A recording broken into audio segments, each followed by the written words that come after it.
Welcome everybody to Talking Elite. And man, do we have a fun episode for you guys tonight. We are talking about the fall of WCW. So tonight's episode is going to be very, not controversial, but it's going to be very topic based. And we're kind of going to dive into some of the issues that WCW had right before they were sold to Vincent Kennedy McMahon. So was WCW were they going to succeed if they didn't excel? Was it due to Ted Turner's network taking over, kicking Ted Turner literally out of his own company and changing WCW? Was it Vince Russo? Did Vince Russo have a huge part in the downfall? Was it the NWO versus the NWO versus the NWO Nitro Zone? So it's going to be a very, very fun episode tonight for sure. So tonight, let me introduce you guys to my wonderful panel. Tonight we have one of the greatest minds of the All Elite Zone. He also lived through the Monday Night Wars. He is our educator. He is our Jim Cornette of the All Elite Zone podcast. Please welcome Adam.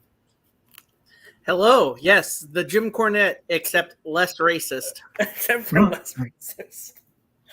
Oh, man. So just a shout out to you guys last night. So if you guys haven't heard already, go back and listen to our interview with Muhammad Johnson. It is up on our YouTube page. And yeah, that's all he said about Jim Cornette was racist. So that was a great interview, guys. I'm so happy you guys were able to do that. I wish I would have been able to be a part of it. He seemed like a really cool guy, probably one of the best interviews and guests we've had on the show. So that was awesome. He was fantastic. So we were excited to have him. Awesome. Well, I'm jealous. Hopefully we can get him on down in the future, and hopefully we can talk more wrestling with him. Also, next we have, he is the producer. He is the ringleader of the All Elite Zone podcast. He is the biggest CM Punk historian in the All Elite Zone podcast. Please welcome Connor to the show. It's great to be on. It's going to be a really interesting topic. That's a good introduction there at the beginning. A lot of ups and I'll see one of the comments. Lots of ups and downs in WCW. We're going to get into their fate tonight. And it's kind of sad because I've watched a few of the first episodes of Nitro, and I'm like, man, I wish I would have been I wish I was a wrestling fan during that time frame.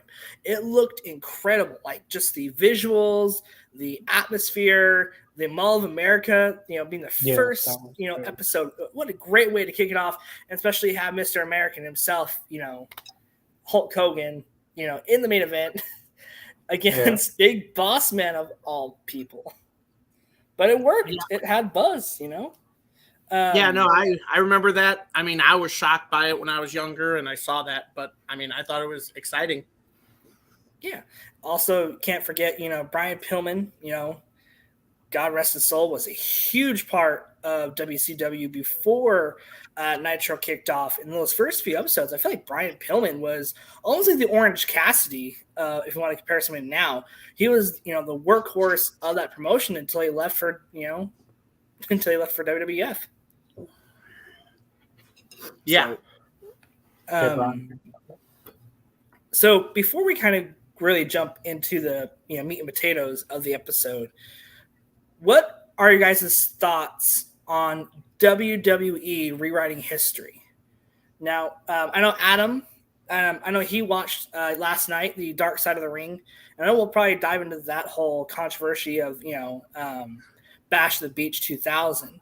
But do you think WWF rewrote history in their favor when it came to the WCW war, or do you think it was all, or do you think a lot of it was correct? Well, as far as during the war going, for the wars, honestly, I think it was a little bit of both. I think WWF at the time, what they were seeing was what WCW was different, and what Vince Russo calls crash TV where you don't give them a break. You know, you flip to one thing to another, and it keeps the watcher interested. I think WWE took note of that and said we got to do the same thing, but we got to reinvent it our way. I think they also nitpicked a little bit from ECW. They saw that ECW was doing something. Heck, even '96 they cross promoted with ECW for Monday Night Raw, and so I think what WWE did was kind of nitpick from both, but kind of do it in their own way of kind of rewriting their own way of how they're going to promote the product. No, and I totally agree because going back, there's a lot of friends of mine that love wrestling that were around during that time frame or were huge fans, especially of WCW. Excuse me, and a lot of them were saying, especially, I don't know if you guys knew about Mattel had a WCW ring and Nitro stage they had put out. And a lot of fans during that time frame were coming back saying, hey, like, you know, WCW they should have won the war. If it wasn't for WWE buying them, they would still be around.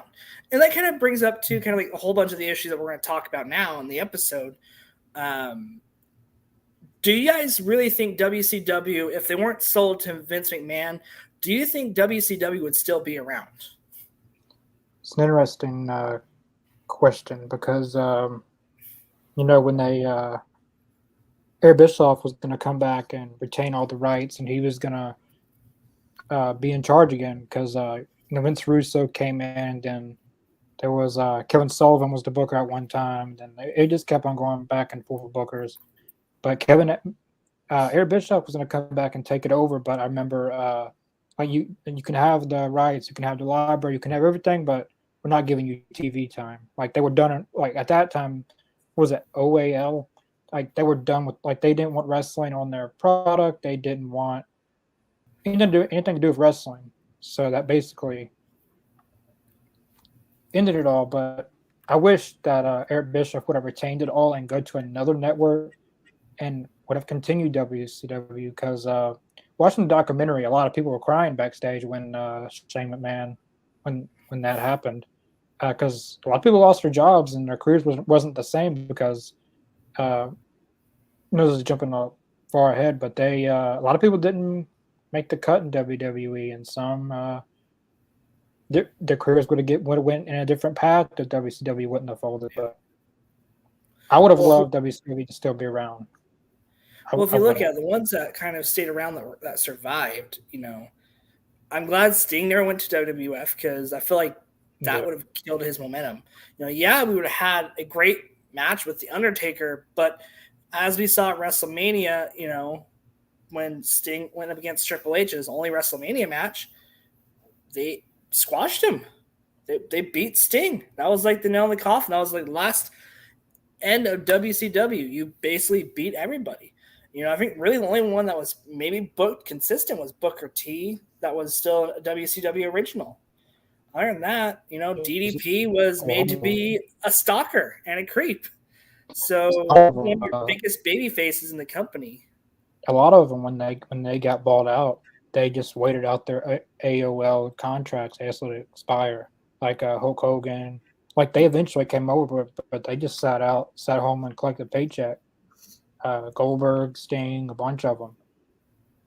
And I just listened to like a TikTok short of like Sting, and the one thing that really set him off about going to WWE was on SmackDown, and Booker T's the WCW champion, and like it was a thing with The Rock and like who the blue hell are you or something like that. And like that's when he knew that they were just going to trash WCW and trash their wrestlers, and that's when he made his decision, really. Yeah. Adam, what was your thoughts? Adam, what was your thoughts during this time frame? Were you a channel flipper flipping back and forth between both shows? Were you team WCW, team WWF? What was your thoughts of when you saw Shane McMahon on the Titantron and you saw that WCW was pretty much coming to an end?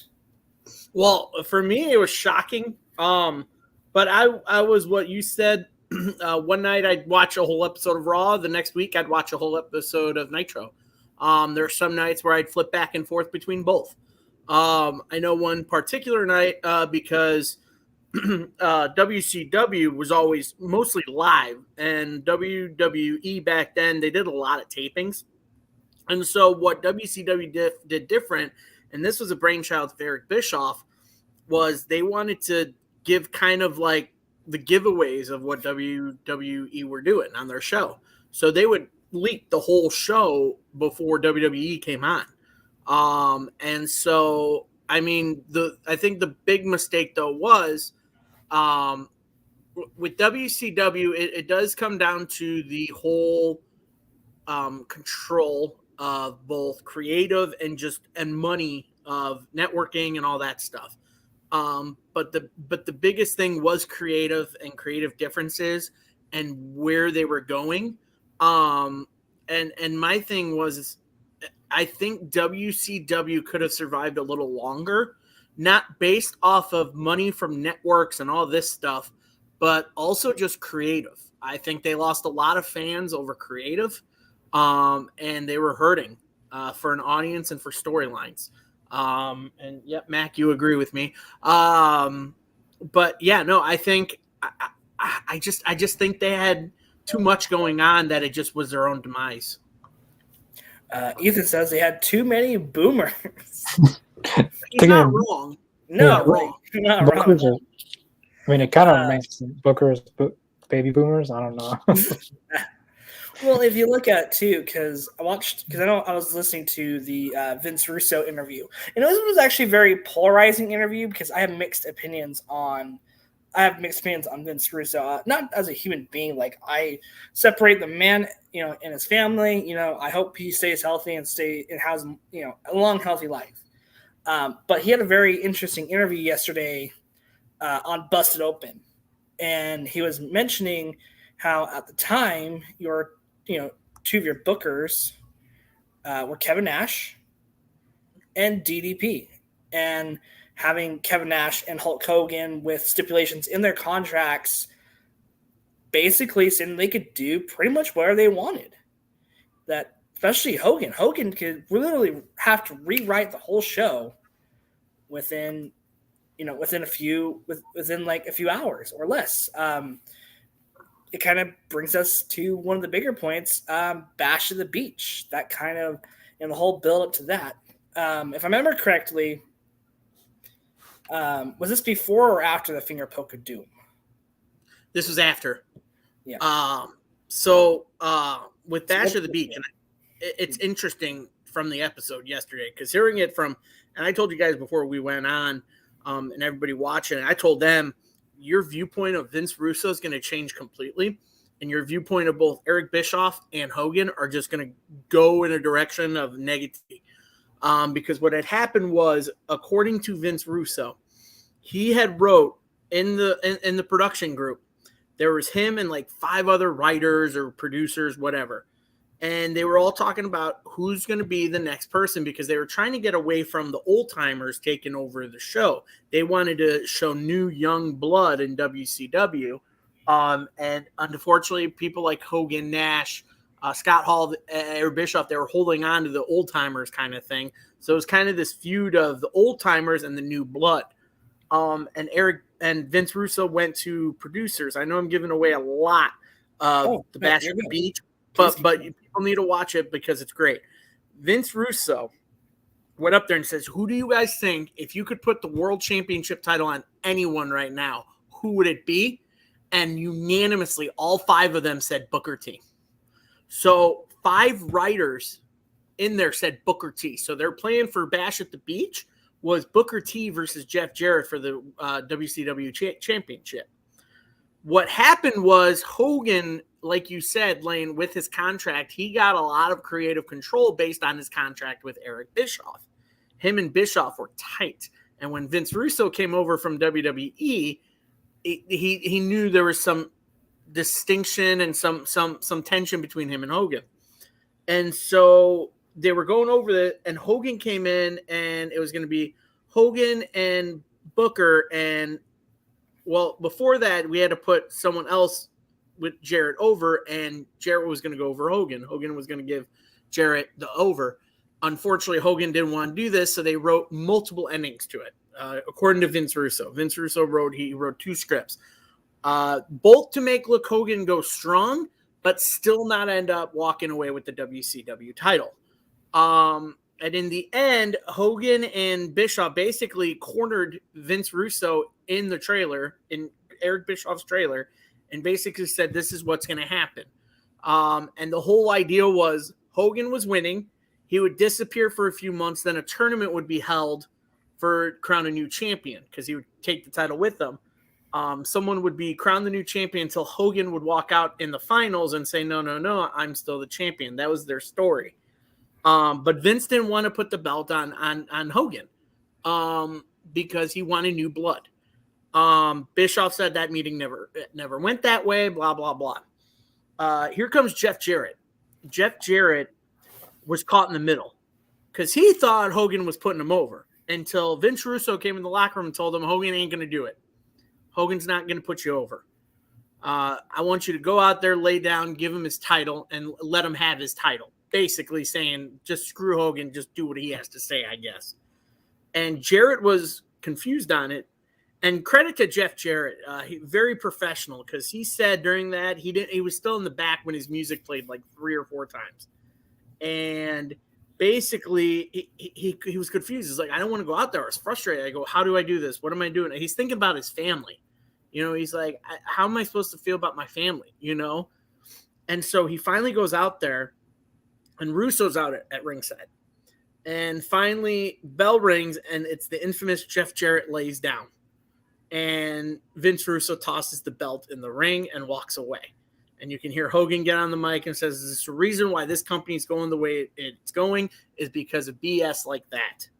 And he ended up putting his foot on Jarrett, getting the 1, 2, 3, and Jarrett rolled out of the ring. Well, Vince Russo comes back and cuts almost a real-life promo about how real it is. He goes, because someone like a politician like Hulk Hogan backstage is the reason why we can't do what we want to do. And he basically called him a bald MF. He called him so many names. He says, you'll never see him in this ring again. He goes, but we're going to do it right. We're going to make it official. He's not really a champion tonight. We're going to have Jeff Jarrett versus Booker T. That's the match I want to put on. And that's what they did.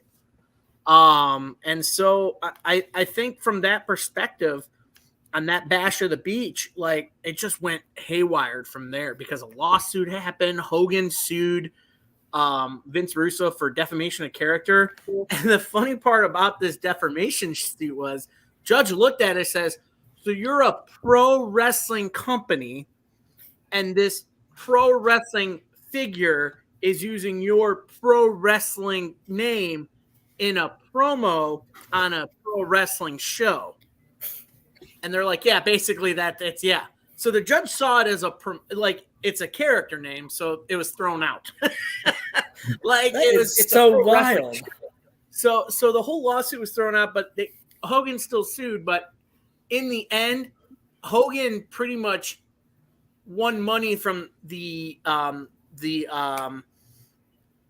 producer, basically AOL, whatever, Time Warner, who was ever running it. So the president of that, he ended up getting out of his contract early and was going to sue them if he didn't get out, and he was going to so he got paid, but Vince Russo won the little fight, but overall Hogan still got paid.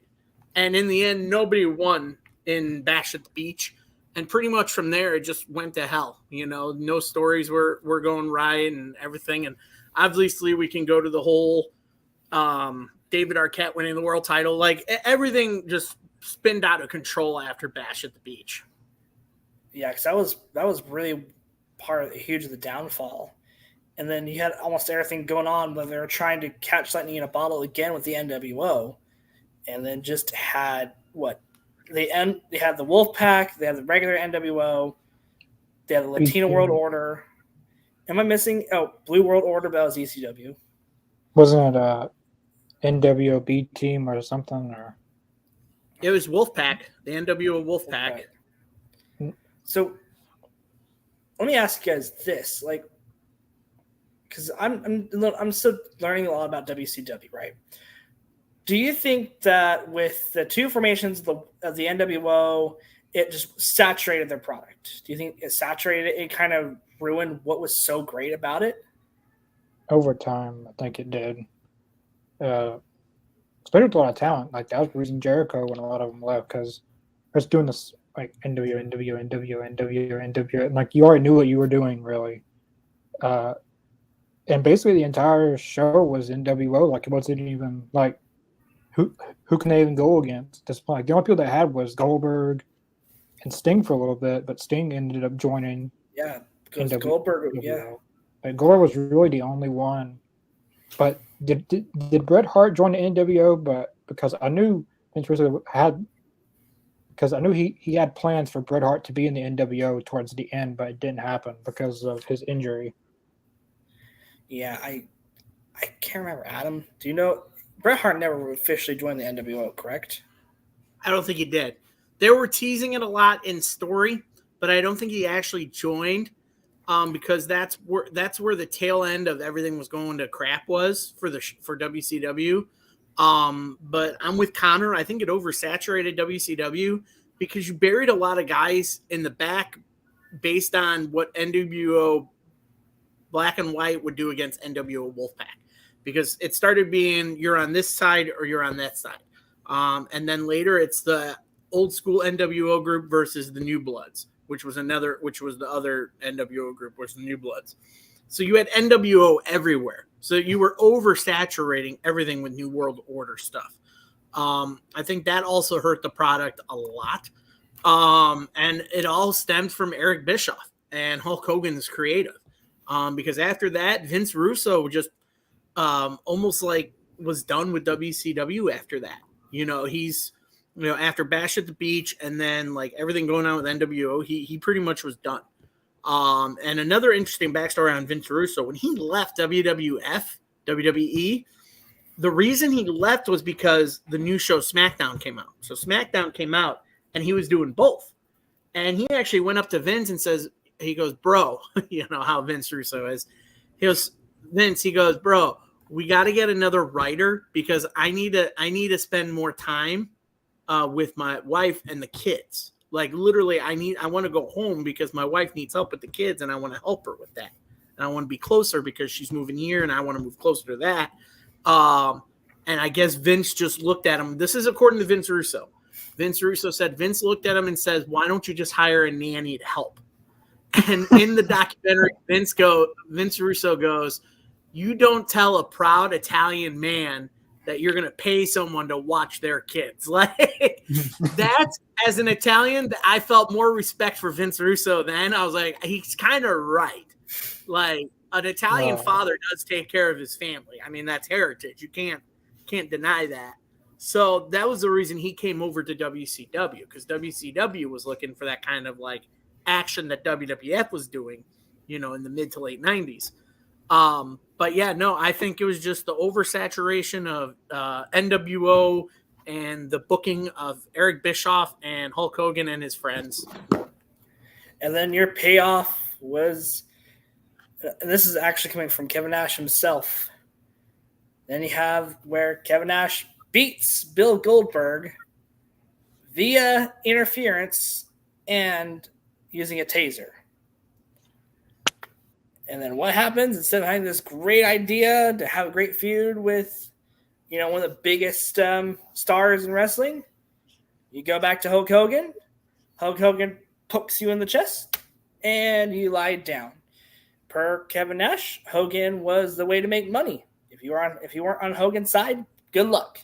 If you're on Hogan's side and laying down for him, you're making money and you're having an easy ride in any wrestling promotion you were in.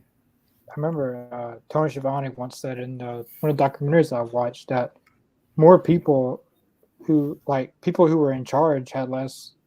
Can you guys see? No, you're good. Keep going. Listening. He was saying that a lot of people who aren't even supposed to be in charge have more in charge authority than the people who are actually positioned who are in charge, like Hulk Hogan, like. The rest of us had more authority over than the people actually in charge, really. Which that's not.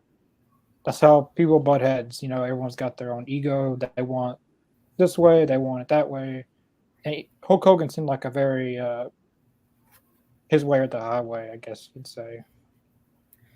But the thing is, you needed that star, and that's the hard part. Is Hogan was that first really big jump to the company. You know, Yeah. Hogan literally put in his freaking contract, a hell of a lot more creative control than AEW gives its wrestlers.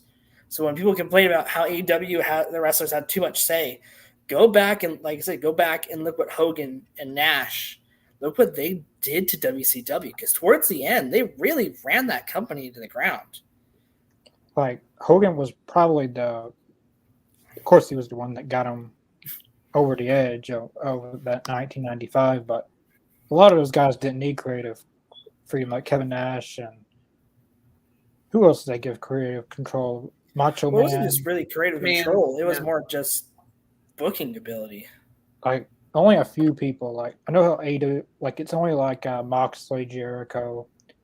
They'd probably let the whole roster have creative freedom. No, it's and I agree with Connor. It goes back to that whole saying is that the old timers didn't want to let these new blood like take over their spotlight.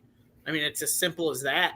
So that's kind of where I saw Vince agreed with Vince Russo on something, because Vince Russo, like he said when he was writing, he wanted to give new blood time, new talent, and just be like, yo, new blood. Let's get something different in here. Not these old timers. Like Hogan and Nash and Scott Hall.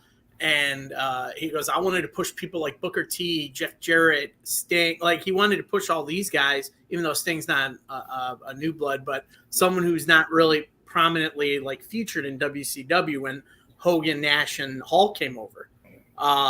And granted, they had a good run when Hogan came through. I mean, from 95, 96 through 98, 99, WCW was owning Monday nights.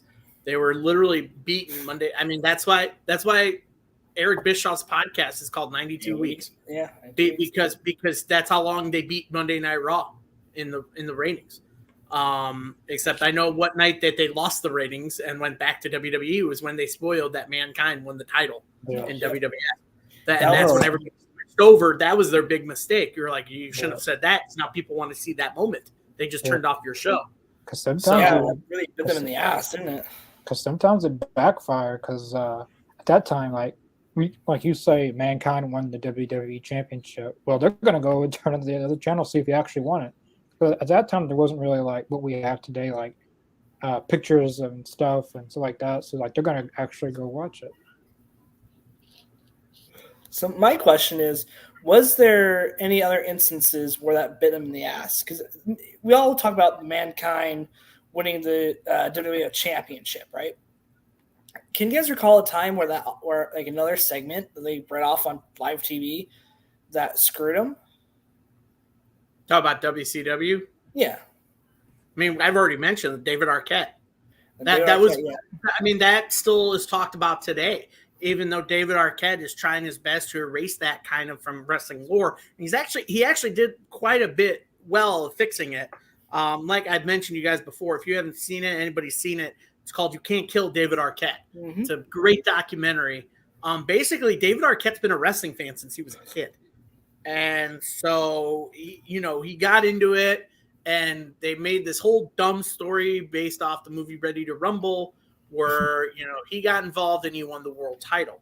And a lot of fans were mad about that. They're like, that was the blackest day in WCW or pro wrestling history. It was basically the death of pro wrestling with that. And that ate David Arquette up for a long time. And then finally he got in really good shape, and he's like, I want to give it a try one more time. I want to try pro wrestling one more time. And so he went into training. He actually trained with Hollywood Wrestling promotion, and his first match was against RJ City, actually, for that promotion. But the documentary basically follows him going through backyard wrestling to actually going to Lucha Libre in Mexico. Yeah. And he actually did so well in the Lucha Libre wrestling down in Mexico that if you don't know, it's an honor to wear a Lucha Libre mask. You literally have to earn that mask. in Lucha Libre. And he did so well that at the end of the night, when they did their matches, the luchadors actually presented David Arquette with a mask. They said, "You did awesome. You did the Lucha Libre name proud." But he really tried to redeem himself from pro wrestling. But again, it goes back that moment in time in WCW when they put that world title on David Arquette, that also bit WCW in the ass and really hurt them in the long run. Then you also got to remember too, Jersey Eric Bish, he did a podcast interview with his new book, but it actually kind of goes into more details about also some of the backstage stuff with Ted Turner's network. Bischoff had a really great relationship with Ted Turner, but Time Warner, yeah. But once they kicked him out, and these new people got in, they started demanding, "Hey, we need to make the show more PG, more family friendly. Our competition's showing blood and being extreme. We need you guys to be more family friendly. We need you to do more families." And Eric tried fighting, saying, "Hey, like this is not right. We got to keep doing what we're with our hardcore audience. We got to keep giving them what they want, because if we go this route, we will fail." Well, that's also goes back to the Dark Side of the Ring episode I just watched, Bash at the Beach.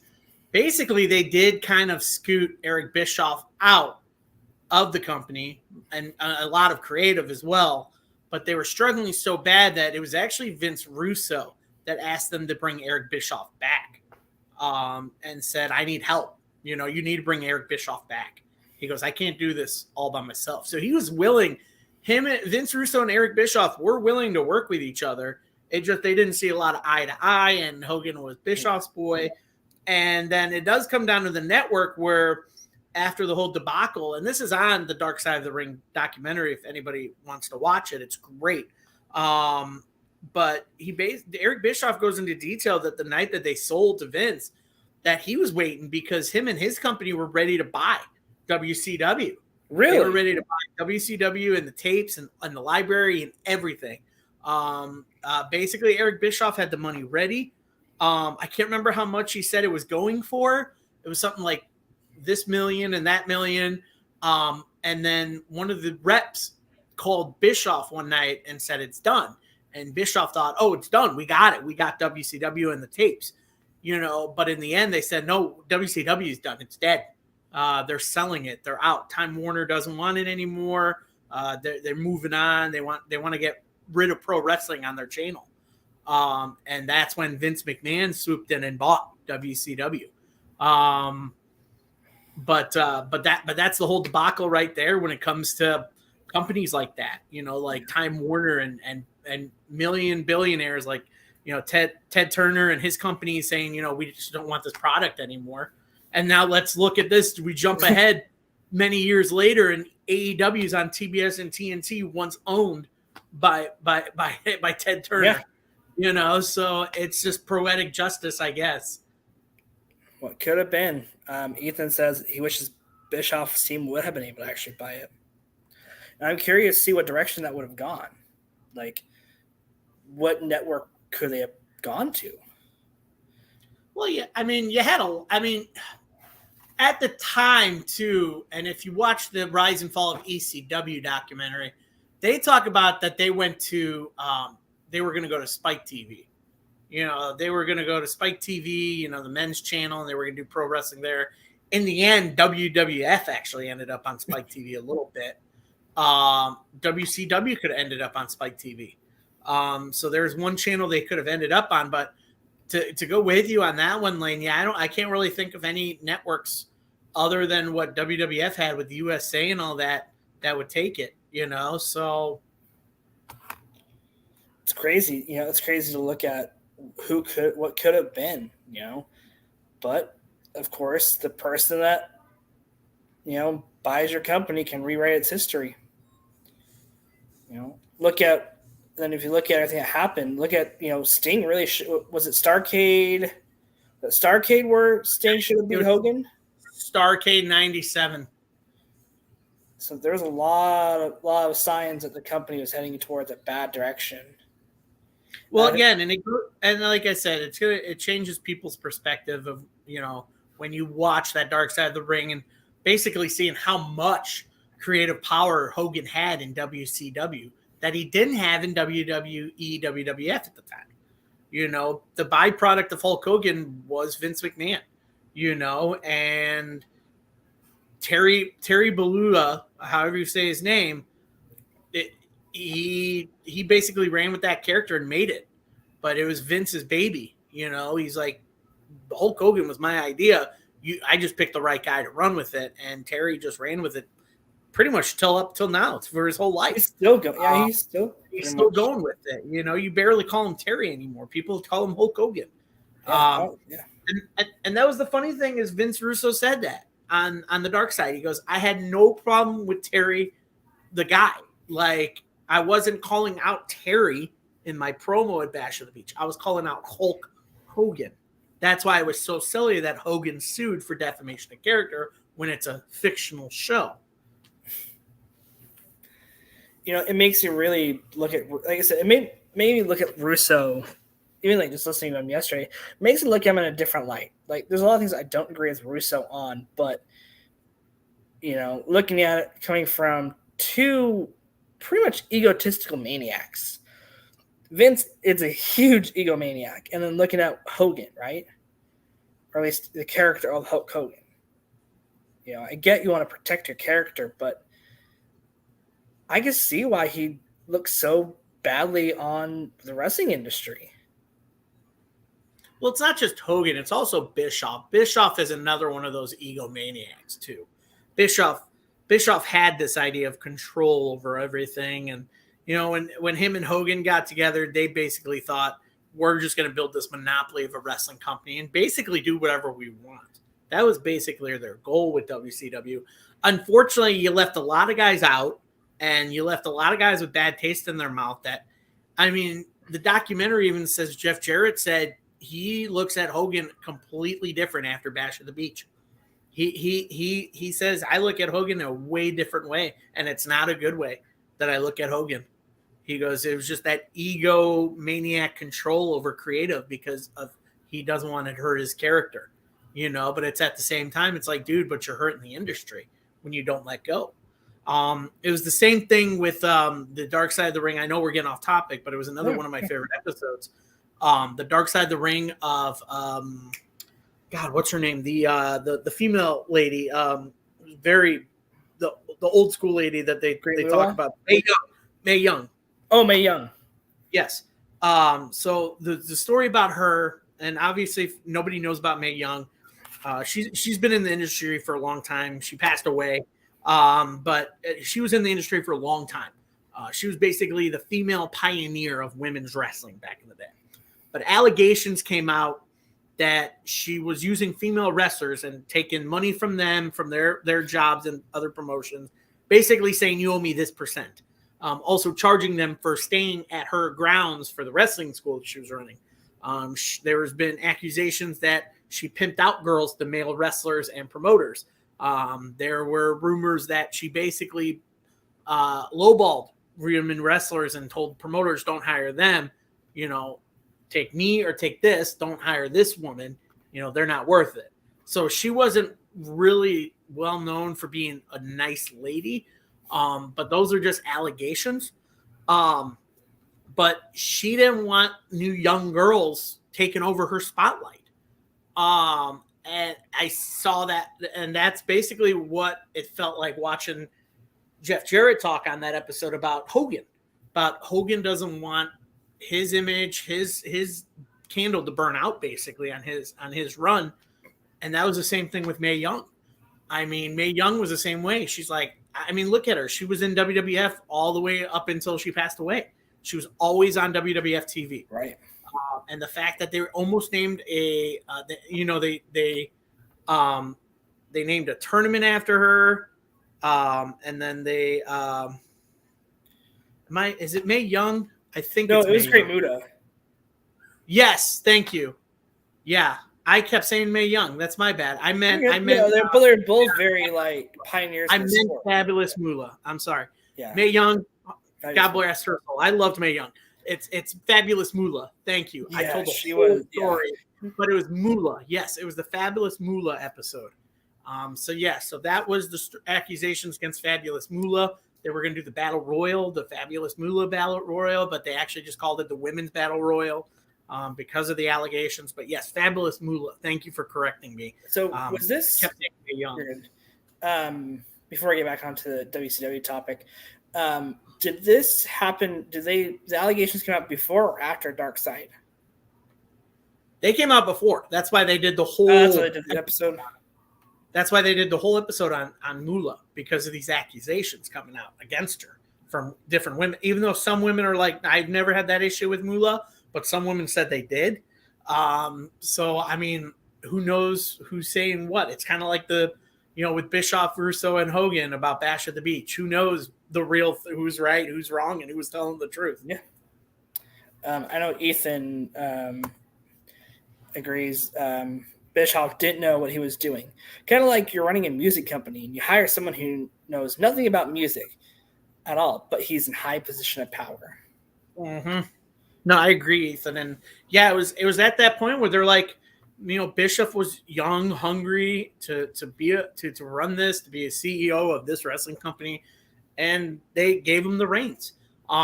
He wanted to be number one, and he did it so that he did it the way that he's like, well, let's get some names, Yeah.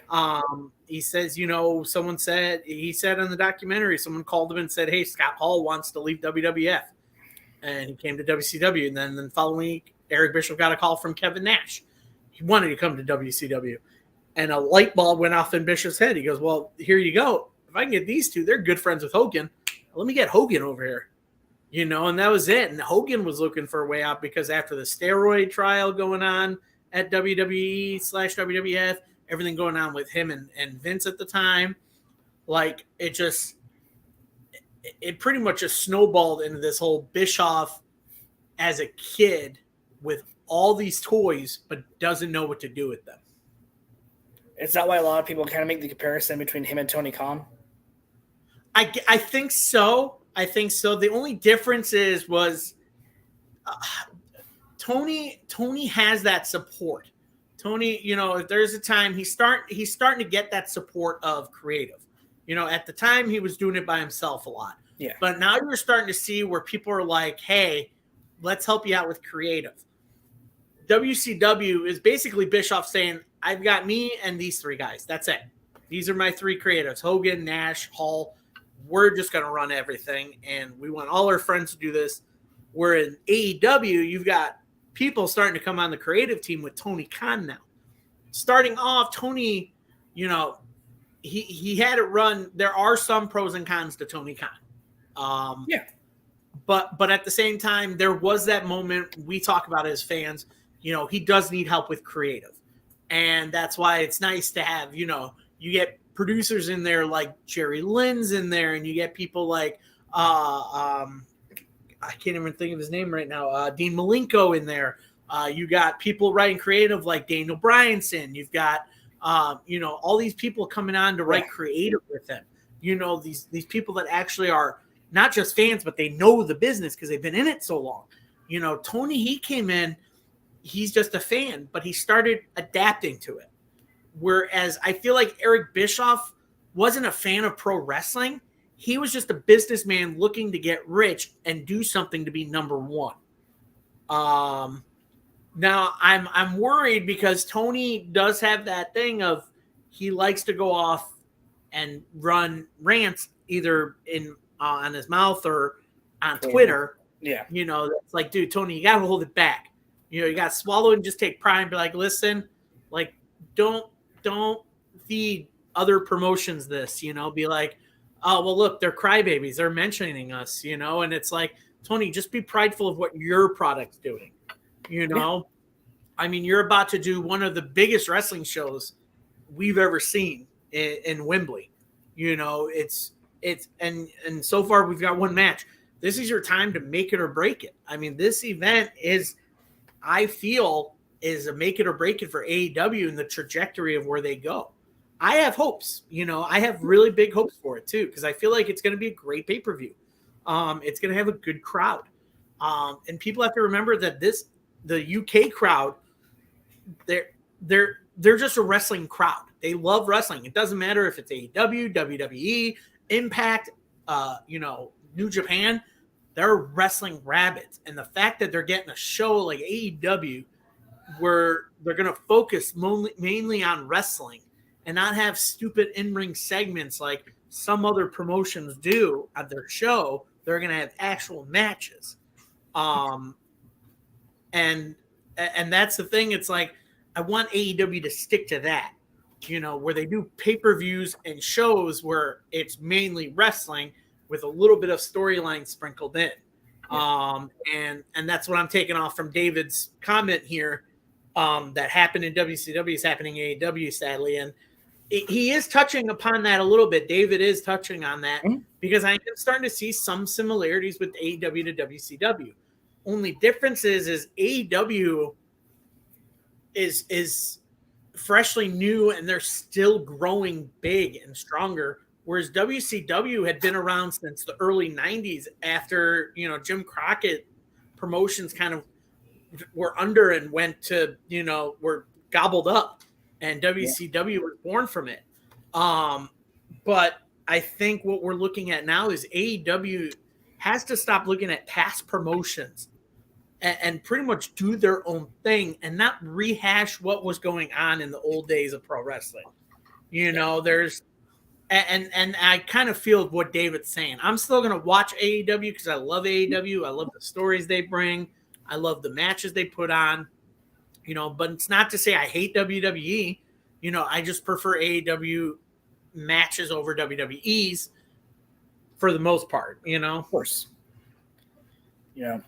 As we kind of start to wind down here, and I do appreciate your comment, David, that, there's a lot of similarities that we're seeing, unfortunately, with the downfall of WCW that we are seeing now with AEW. Now, the thing is, though, my personal opinion, especially with the MJF segment, him and Adam Cole's whole storyline, that's been great. And then the Straight Edge CM Punk promo he did, on Collision. Like, I think Tony Khan is saying, oh, okay, this stuff did not work. We're scratching it. We got to move on. The hard part is he also put that comment out because Triple H took a shot at Tony. I'm like, okay, you've been taking shots at WWE the whole time, right? And of course, WWE is going to write the Cody Rhodes documentary in the favor of you, Vince, WWE, and Cody. Okay, AEW, WWE has the bigger numbers, but AEW, I don't necessarily say they're a second-rate company. I think they're a separate company at this point. And I think Tony Khan needs to forget about what's happening in WWE. Just run your show. Just run your product. Make it great. Make it enjoyable. Because the last little bit, like, you paid homage to WCW, ECW, some legends from WWF, which is great. But we also got to grow and move on.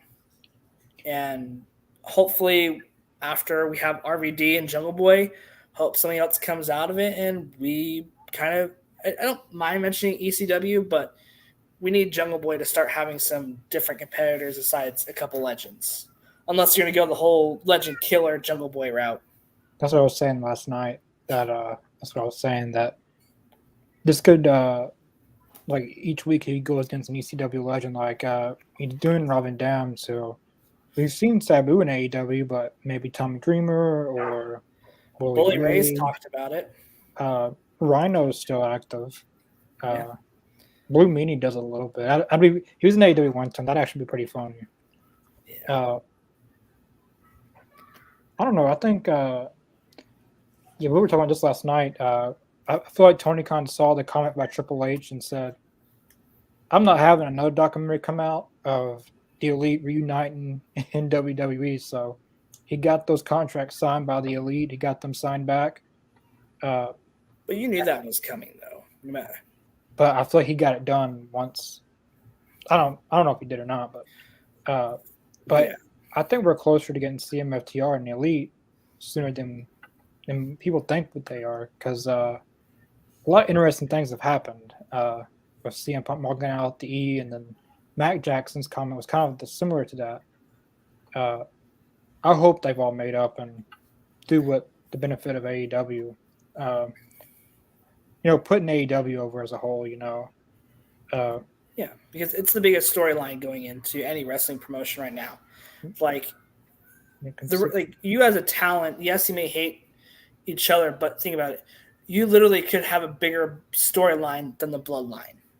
Yeah, it could. That storyline starting to end, so it'd be the best time for, think about it. They have the animosity. They keep taking civil, jabs at each other. Dave Meltzer helps fuel that. Like the whole drama behind the scenes stuff, to where you could literally be Jeff Jarrett and Kurt Angle and just blur the lines between reality and wrestling. A lot of those stories, Matt Hardy and Edge, for example, that made a lot. That's probably one of the best stories in WWE history. It was based off real life stuff. And all in 77,000, 80,000 people's going to be in that place. I got one match. Well, we got the main event announced last night, which I'm excited for that. I don't think AEW is in a. There's of course been bumps in the road, but I think Wembley is going to help them big time. I think guys like Jericho is going to help them big time because he worked in WCW. He knew what went bad there with the NWO. Like that's the reason he left.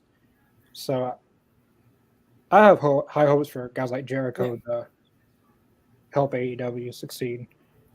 So, I'm also with you on that, Connor, and just sorry to cut you off, Lane. But you're fine. Another example I can think of is, Bret Hart and Shawn Michaels hated each other, but yet they still worked multiple matches with each other. Yeah. In the end, it's a business, and if it's going to make you money and everyone's going to get money from it, it's got to be a business decision and not a feelings decision. Basically, hey, this is going to make a lot of money, not just for us, but for the company. So let's do it because a lot more people are going to make money here if we do this. Yeah.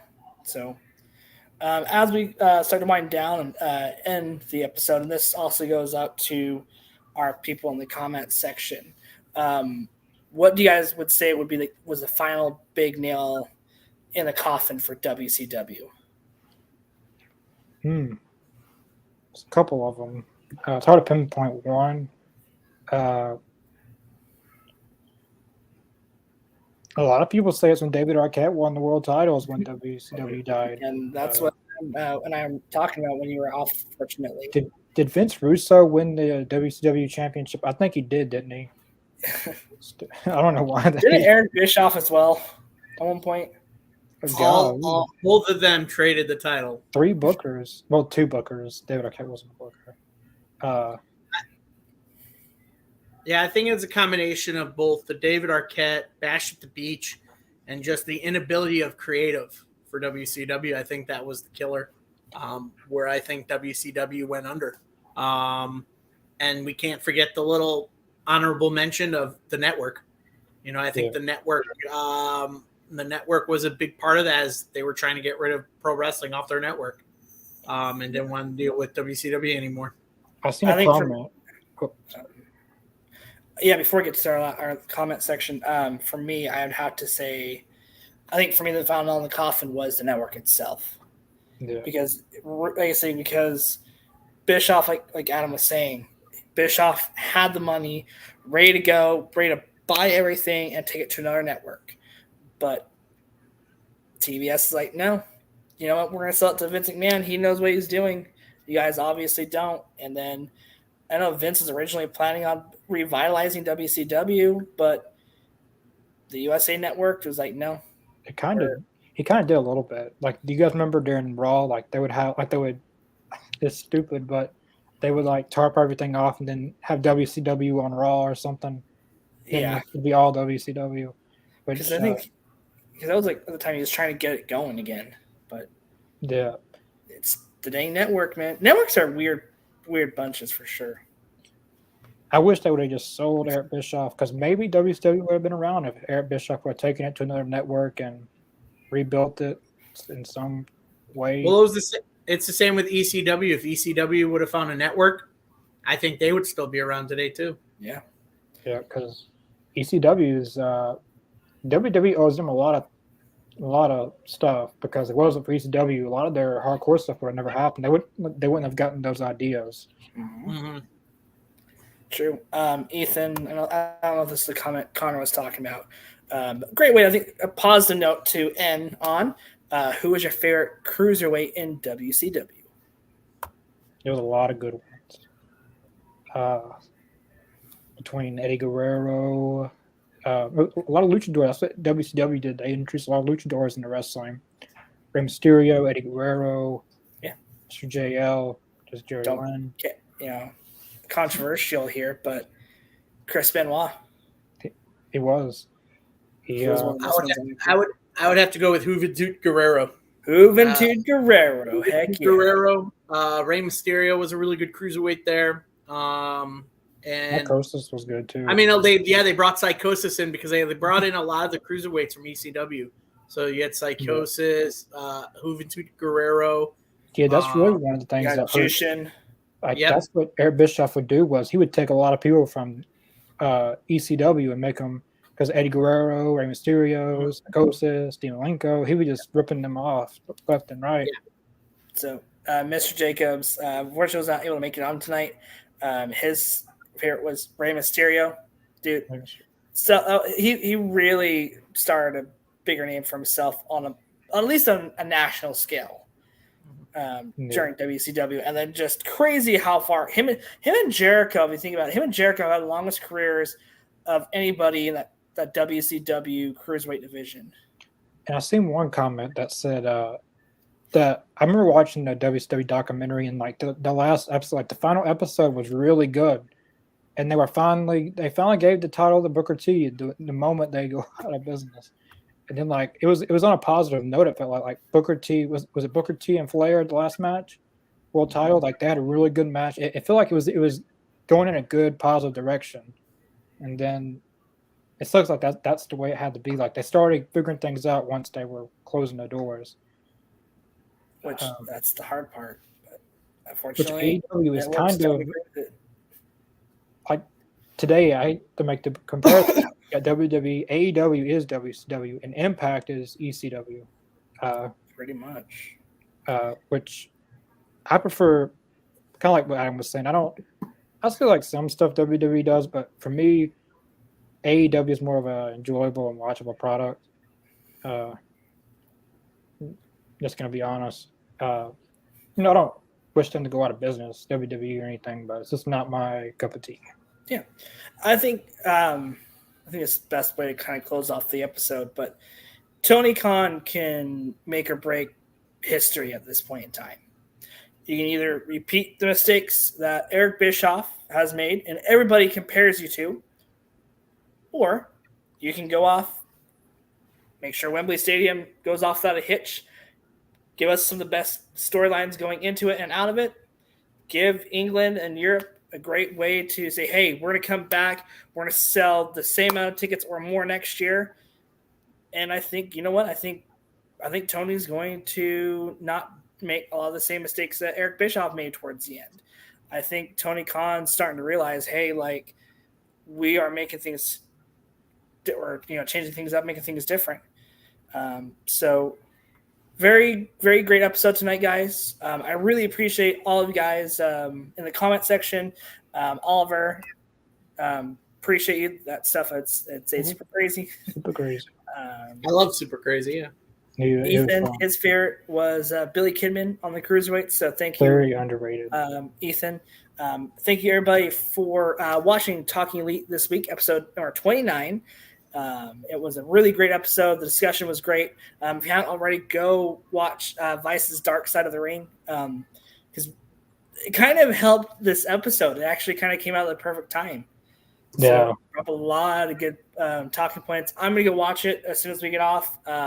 Connor, I did find it on YouTube, so I'll send you a link after we get off air. Just one note, like that whole story kind of reminds me of the CM Punk stuff, but in a kind of different.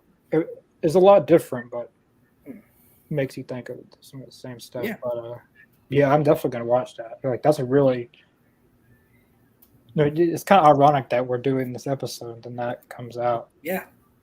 So, Adam, anything else you want to say before we get off the air? No, other than thank you guys for checking us out. Make sure you guys subscribe, hit that like button, share, follow us on Twitter. We're Spotify.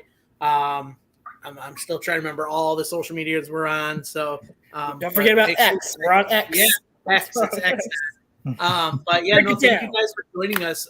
Never thought we'd keep going, and I love it, man. I mean, episode 29, and it's just gonna get better from here.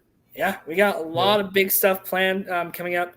September is going to be Dark Side of the All Elite Zone, so we're gonna be having a great, basically 4-week series on similar episodes to Dark Side of the Ring and similar topics, from scandals to allegations to a lot of the things that you've seen on TV and things that we haven't seen. So it's going to be a really, really great month. We're going to start writing that behind the scenes. So make sure you guys stick around for that. Unfortunately, in the next couple weeks, Talking Elite will not be live. I am so sorry. I will be out of town. I'm going to Vegas next week for a work trip. And the following week it is my night at the fire station. So we'll have to do a pre-recording. So next week's episode is going to be a fun one as well. We're going to kind of, before we start talking about the fall of ECW, that'll be in 2 weeks. We're going to talk next week. We're going to be discussing some of our favorite entrance songs, entrance music, pay-per-view music. We're going to talk anything from Jim Johnson to Downstate to CFO to all the songs that you see in ECW that were kind of illegally played. So it's gonna be a fun show. We're gonna record that here this week, probably on Saturday, and then we'll have it out to you guys on Thursday. I'll be in the comment section. I'm going to try to in between my fancy dinner that night, so I'll try to sneak on the comment section. Other than that, guys, thank you guys so much. Connor, Adam, you guys, huge blessing to be on the show with you guys. Hope you guys enjoyed this episode. We are getting really close to 400 subscribers. I think we're about 40 off at the moment. So we're gonna be getting closer and closer to our 500 goal. So make sure you guys like, comment, and share. We have some great episodes coming up here very soon with both our Rampage watch along, Collision watch along. We have the Canadian All Elite Zone now that's going well. Are they having a show come out Saturday? Is that what our schedule is now for them? Every Saturday, AEZ Canada comes out. It doesn't interfere with Collision. 2 p.m. Central Time or 3 p.m. Eastern Time. Every week, a new episode of AEZ Canada comes out. So next week's gonna be very interesting. We've tried to make the show different as possible. Every Saturday, another new episode of AEZ Canada comes out. Well, awesome. Well, it's been fun to have those guys up north on the show. It gives us a new taste of what things are like up north between us and Canada. So thank you guys to the Canadian team. Make sure you guys follow us on X at All Elite Zone 1. Make sure you guys follow us on Facebook at All Elite Zone. Follow us if you haven't already here on YouTube. Make sure you guys hit the bell down below for notifications. Give us a like. Share us on all your social medias. Let people know, hey, this show's got some great topics coming out and doing great. So we appreciate your guys' love and support. We got some announcements coming up in the future, so make sure you guys stick around for that. If there's nothing else to say, we'll see you guys tomorrow night for Rampage. And Adam, say those famous words and close us out. And good night.